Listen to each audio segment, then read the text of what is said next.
고요한 산사의 새벽처럼 우리 마음도 때로는 깊은 침묵을 필요로 합니다.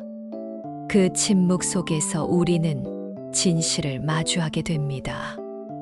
미움이라는 감정의 깊은 뿌리를, 그리고 그 끝에서 기다리고 있는 슬픔을 오늘 우리는 함께 걸어보겠습니다. 부처님께서 보여주신 길을 따라 미움과 슬픔이라는 감정의 강을 건너는 여행을 시작해 보겠습니다. 미워함으로써는 미워함이 그치지 않고 미워하지 않음으로써만 미워함이 그친다. 이것은 영원한 진리이다.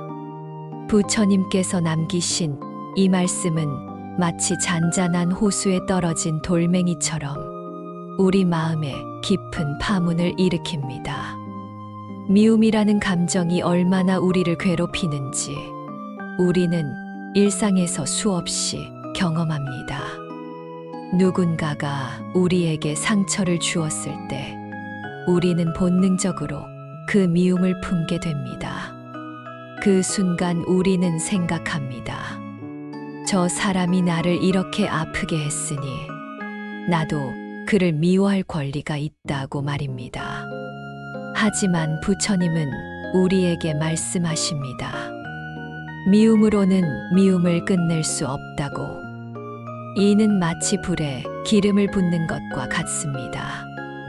미움은 미움을 낳고 그 미움은 또 다른 미움을 키워갑니다. 끝없는 악순환의 고리 속에서 우리는 점점 더 깊은 어둠으로 빠져들게 됩니다. 그런데 여기서 부처님께서 우리에게 보여주시는 깊은 통찰이 있습니다.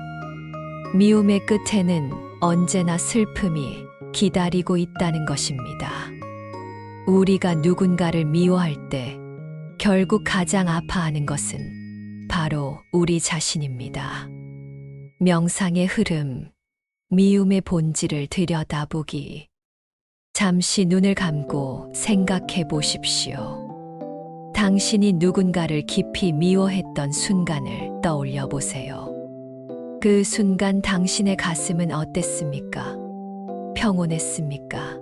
아니면 뜨겁게 달아올랐습니까?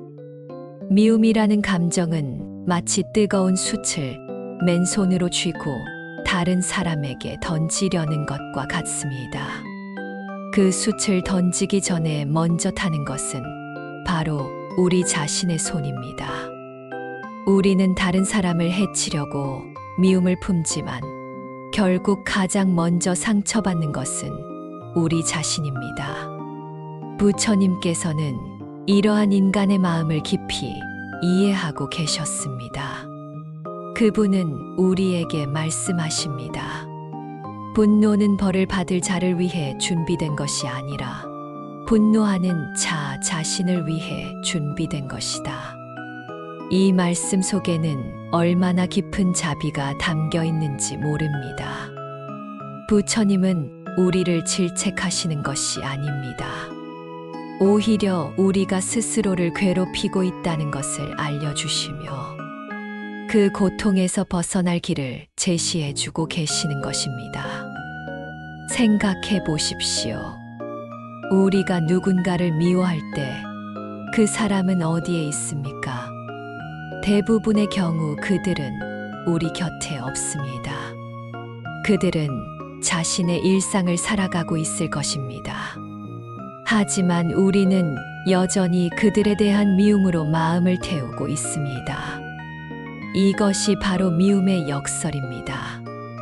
우리는 다른 사람을 해치려고 미움을 품지만 결국 그 미움의 독화살에 맞아 쓰러지는 것은 바로 우리 자신입니다.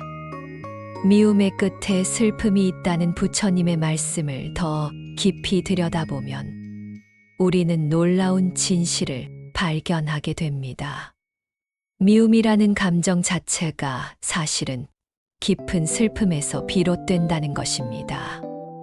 우리는 왜 누군가를 미워하게 될까요? 대부분의 경우 그것은 우리가 상처받았기 때문입니다. 배신감을 느꼈거나 무시당했다고 생각했거나 우리의 기대가 무너졌을 때 우리는 미움이라는 감정을 품게 됩니다. 하지만 그 미움의 뿌리를 더 깊이 파보면 거기에는 슬픔이 있습니다. 이해받지 못한 슬픔, 사랑받지 못한 슬픔, 인정받지 못한 슬픔이 단단히 뭉쳐져서 미움이라는 단단한 껍질로 자신을 보호하고 있는 것입니다. 부처님께서는 이러한 인간 마음의 복잡한 구조를 꿰뚫어 보고 계셨습니다. 그래서 그분은 우리에게 말씀하십니다. 모든 존재는 행복하기를 원한다. 고통받기를 원하는 존재는 아무도 없다. 이 말씀 속에는 얼마나 깊은 연민이 담겨 있는지 모릅니다. 심지어 우리를 해친 사람조차도 그들 역시 행복하기를 원하는 존재라는 것입니다. 그들이 우리에게 상처를 준 것은 그들 자신이 이미 상처받고 고통받고 있기 때문일 수도 있습니다. 이렇게 생각해 보면 미움이라는 감정이 얼마나 허무한 것인지 깨닫게 됩니다. 고통받는 존재가 또 다른 고통받는 존재를 미워하는 것, 이것이야말로 가장 큰 비극이 아닐까요? 부처님께서 우리에게 가르쳐 주신 가장 중요한 진리 중 하나는 무상함입니다. 이 세상의 모든 것은 변화합니다.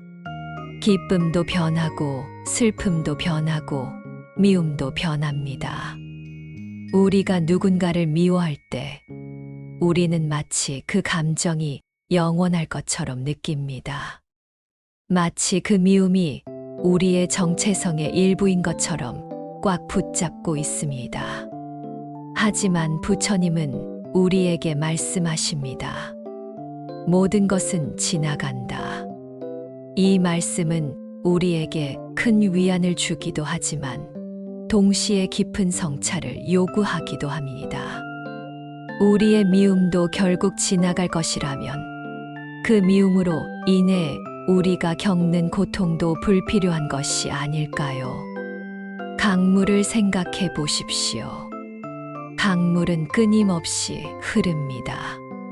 때로는 맑고 때로는 흐립니다. 때로는 잔잔하고 때로는 거칩니다. 하지만 강물은 어떤 상태에도 머물지 않습니다. 모든 것을 받아들이고 모든 것을 흘려보냅니다. 우리의 마음도 이 강물과 같아야 한다고 부처님은 말씀하십니다. 미움이 왔을 때 그것을 꽉 붙잡고 있을 것이 아니라 그것 역시 잠시 머물다 지나가는 구름과 같은 것임을 알아차려야 합니다. 그렇다면 우리는 어떻게 미움을 자비로 바꿀 수 있을까요? 부처님께서는 우리에게 구체적인 방법을 제시해 주셨습니다. 첫째, 우리 자신을 깊이 이해하는 것입니다. 왜 우리가 미움을 품게 되었는지, 그 미움 뒤에 숨어 있는 진짜 감정이 무엇인지를 살펴보는 것입니다. 대부분의 경우 우리는 두려움 때문에 미워합니다. 다시 상처받을 것에 대한 두려움, 우리의 가치가 인정받지 못할 것에 대한 두려움 말입니다. 둘째, 상대방을 이해하려고 노력하는 것입니다. 이것이 그들의 행동을 정당화하는 것은 아닙니다. 다만 그들 역시 고통받는 존재임을 인식하는 것입니다. 부처님께서는 말씀하셨습니다. 증오는 증오로서 그치지 않고 사랑으로서만 그친다. 이 말씀은 우리에게 실천적인 지혜를 제공합니다. 미움을 자비로 바꾸는 것은 하루아침에 이루어지는 것이 아닙니다. 그것은 매일매일의 작은 선택들을 통해 이루어집니다. 미움이 일어날 때마다 우리는 선택할 수 있습니다. 그 미움을 키울 것인가, 아니면 그것을 이해와 자비로 바꿀 것인가를 말입니다. 부처님께서 강조하신 또 다른 중요한 가르침은 현재 순간에 머무르는 것입니다. 미움이라는 감정은 대부분 과거의 상처나 미래에 대한 두려움에서 비롯됩니다. 누군가가 과거에 우리에게 상처를 주었을 때 우리는 그 기억을 반복해서 떠올리며 미움을 키워갑니다. 또는 그들이 미래에도 우리를 해칠 것이라는 두려움 때문에 미움을 품기도 합니다. 하지만 부처님께서는 우리에게 말씀하십니다. 과거는 이미 지나갔고 미래는 아직 오지 않았다. 우리가 살 수 있는 곳은 오직 현재뿐이다. 현재 이 순간 당신은 안전합니다. 현재 이 순간 당신은 상처받지 않고 있습니다. 현재 이 순간에 온전히 머물 때 우리는 미움이라는 감정에서 벗어날 수 있습니다. 이것은 단순한 위안이 아닙니다. 이것은 실제적인 해방의 방법입니다. 현재 순간에 머물 때 우리는 미움의 사슬에서 벗어나 진정한 자유를 경험할 수 있습니다. 부처님 가르침의 핵심 중 하나는 놓아버림입니다. 하지만 많은 사람들이 놓아버림을 폭이나 체념으로 오해합니다. 부처님께서 말씀하시는 놓아버림은 그런 것이 아닙니다. 진정한 놓아버림은 집착에서 벗어나는 것입니다. 우리의 미움, 우리의 분노, 우리의 원망에 대한 집착에서 벗어나는 것입니다. 이것은 우리가 약해서 하는 것이 아닙니다. 오히려 이것은 가장 용기 있는 선택입니다. 미움을 놓아버린다는 것은 상대방이 한 일을 용서한다는 뜻이 아닙니다. 그것은 우리 자신을 그 미움의 감옥에서 해방시킨다는 뜻입니다. 우리가 미움을 놓아버릴 때 비로소 우리는 진정한 평화를 경험할 수 있습니다. 부처님께서는 말씀하셨습니다. 집착을 버리면 고통이 사라진다. 이 말씀은 미움에 대해서도 그대로 적용됩니다. 미움에 대한 집착을 버리면 그 미움으로 인한 고통도 자연스럽게 사라집니다. 미움의 자리에 무엇을 심을 것인가? 부처님께서는 우리에게 연민을 심으라고 말씀하십니다. 연민은 단순히 동정이나 불쌍히 여기는 것이 아닙니다. 연민은 모든 존재의 고통을 이해하고 그 고통에서 벗어나기를 진심으로 바라는 마음입니다. 우리를 해친 사람에 대해서도 연민을 가질 수 있습니다. 그들이 왜 그런 행동을 했는지, 그들이 얼마나 깊은 고통 속에 있었는지를 이해할 때 우리는 미움 대신 연민을 느낄 수 있습니다. 이것이 쉬운 일은 아닙니다. 때로는 불가능해 보이기도 합니다. 하지만 부처님께서는 우리에게 말씀하십니다. 한 방향으로 향하는 마음은 그 방향의 결과를 가져온다. 미움을 향하는 마음은 더 많은 미움과 고통을 가져옵니다. 하지만 연민을 향하는 마음은 평화와 자유를 가져옵니다. 우리는 매 순간 어느 방향을 선택할지 결정할 수 있습니다. 미움에서 자비로, 분노에서 평화로 가는 길은 하나의 여정입니다. 이 여정에는 때로 좌절도 있고 다시 미움이 솟아오르는 순간들도 있을 것입니다. 하지만 그것은 자연스러운 일입니다. 부처님께서도 깨달음을 얻기까지 오랜 시간의 수행이 필요했습니다. 우리 역시 하루아침에 완전히 변할 수는 없습니다. 하지만 중요한 것은 방향입니다. 우리가 어느 방향을 향해 걸어가고 있는가가 중요합니다. 매일 조금씩 우리는 미움 대신 이해를 선택할 수 있습니다. 분노 대신 자비를 선택할 수 있습니다. 복수 대신 용서를 선택할 수 있습니다.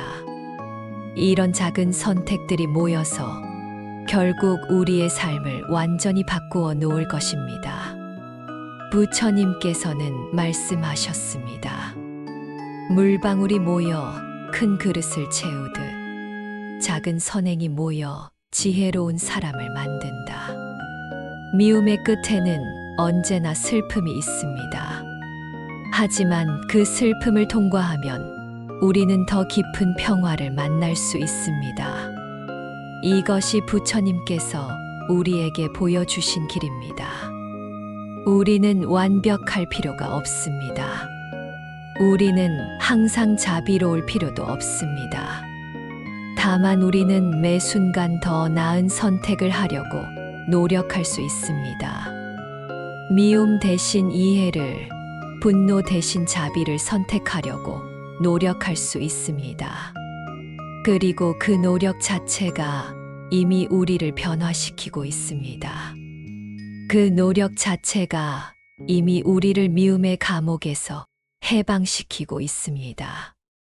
부처님의 말씀처럼 미워함으로써는 미워함이 그치지 않고 미워하지 않음으로써만 미워함이 그친다. 이것은 영원한 진리입니다. 오늘부터 우리는 새로운 선택을 할 수 있습니다. 미움의 무거운 짐을 내려놓고 자비의 가벼운 날개를 달 수 있습니다. 그 선택이 우리를 진정한 자유로 이끌 것입니다. 고요한 마음으로 돌아가십시오. 그곳에서 당신은 미움도 슬픔도 아닌 깊은 평화를 만날 것입니다. 그리고 그 평화야말로 우리가 진정으로 찾고 있던 집일 것입니다. 모든 존재가 행복하기를. 부처님의 이 마지막 축원과 함께 우리는 오늘의 명상을 마칩니다.